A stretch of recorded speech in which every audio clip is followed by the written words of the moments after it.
Depuis maintenant un certain temps, la saison annuelle Kamen Rider sort début septembre, et vu que Revice, la précédente, vient de se terminer, il est temps de commencer la nouvelle, Kamen Rider Geats. Wangida!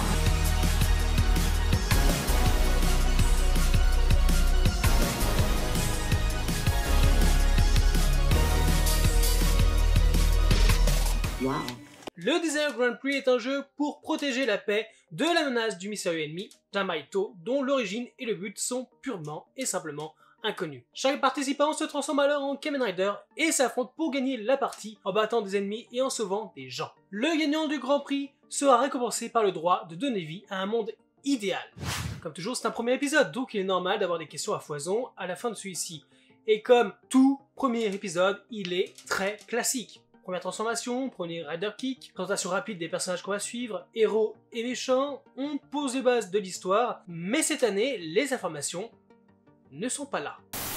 Je vous le dis tout de suite, l'épisode est quand même assez vide, ce qui force énormément la curiosité et bien sûr la découverte au fur et à mesure des épisodes qui vont suivre. Le héros qu'on découvre par exemple, est assez cool et badass. Il est sûr de lui, a confiance en ses capacités et semble avoir le contrôle de la situation à tout moment. Il m'a fait une bonne première impression, et il semble joueur, mais mature. L'épisode sert aussi à introduire, je pense, le trio de têtes, qui vont sans aucun doute très souvent faire équipe ou juste être inséparables.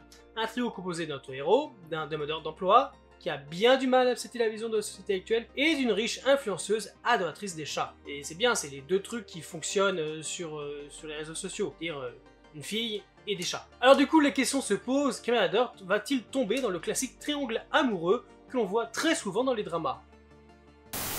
À part ça, les autres personnages présentés sont surprise, le potentiel rider secondaire bien plus bourrin que le héros, une MC potiche, un autre rider qui disparaît aussi vite qu'il est arrivé, et un passage secondaire qui n'aura qu'une importance quand même, je pense, assez moindre. Mais à part ça, comme je vous le disais, c'est vide, car on nous cache tout. Moi perso ça me va, je suis jeune et j'ai plein d'imagination pour essayer de théoriser sur la suite, ce qui va arriver.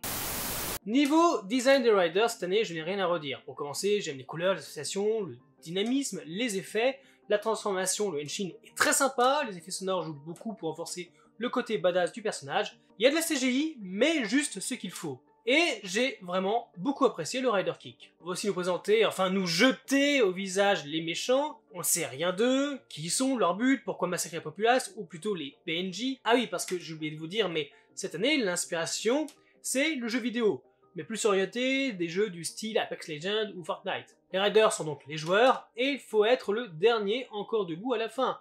Il faut donc faire Top 1. Le monde est alors rebooté à chaque fin de partie pour en commencer une nouvelle. Voilà, on est vraiment dans le classique jeu vidéo. Et ce concept est habillé par les thèmes de la technologie, mais aussi du folklore asiatique. Geats est basé sur le Kitsune, Kumio ou Gumio, peu importe comment vous dites, c'est le renard légendaire de 1 à 9 queues. Le Rider secondaire qui est déjà apparu, Buffa, est basé, je dirais, sur un Oni, mais du style ogre. Après, pas sûr, sans des recherches complémentaires, les animaux qui représentent les autres riders qui vont apparaître, à quoi ça fait référence. Mais on va avoir un rider chat, donc je pense qu'on peut poser un jeton sur le Nekomata. Mais surtout, vis-à-vis des méchants et Jamaito, qui ne sont communiqués que par des Om, et sont habillés comme des prêtres. Donc tu vois, le folklore il est là. Ce qui se démarque donc clairement de cet épisode, c'est comme je l'ai dit au début et répété, c'est le fait qu'on est complètement jeté dans l'inconnu. Alors oui, si tu connais Kamen Rider, les rouages, tout ça, t'es pas vraiment dépaysé, surtout avec les différentes références dissimulées. Mais si tu ne connais rien, bah là tu vois ça me semble bon, t'es pas perdu. Geats peut très bien être une saison propice pour commencer à t'intéresser à la franchise. Et ça, c'est bien. En somme, un premier épisode classique, très prometteur pour la suite en termes de scénario, de découverte des personnages, de leurs liens ou interactions. Il ne te bourre pas le crâne avec toutes sortes de concepts ou d'idées et introduit un monde vierge pour chaque néophyte comme connaisseur. En plus de proposer des séances d'action relativement cool, l'intrigue commence à peine et laisse aucune idée de comment ça va vraiment démarrer. Il y a beaucoup d'actions comme je le disais et surtout beaucoup de questions en suspens. Voilà, c'était donc mes premières impressions sur le premier épisode de Kamen Rider Geats. Si tu l'as vu, n'hésite pas à m'en faire part dans les commentaires pour qu'on en discute comme d'habitude. J'espère que la vidéo vous a plu, je vous dis donc à bientôt pour une nouvelle. Alors en attendant, bien continuez à regarder les dramas, allez dans ma fort, et merci pour votre soutien.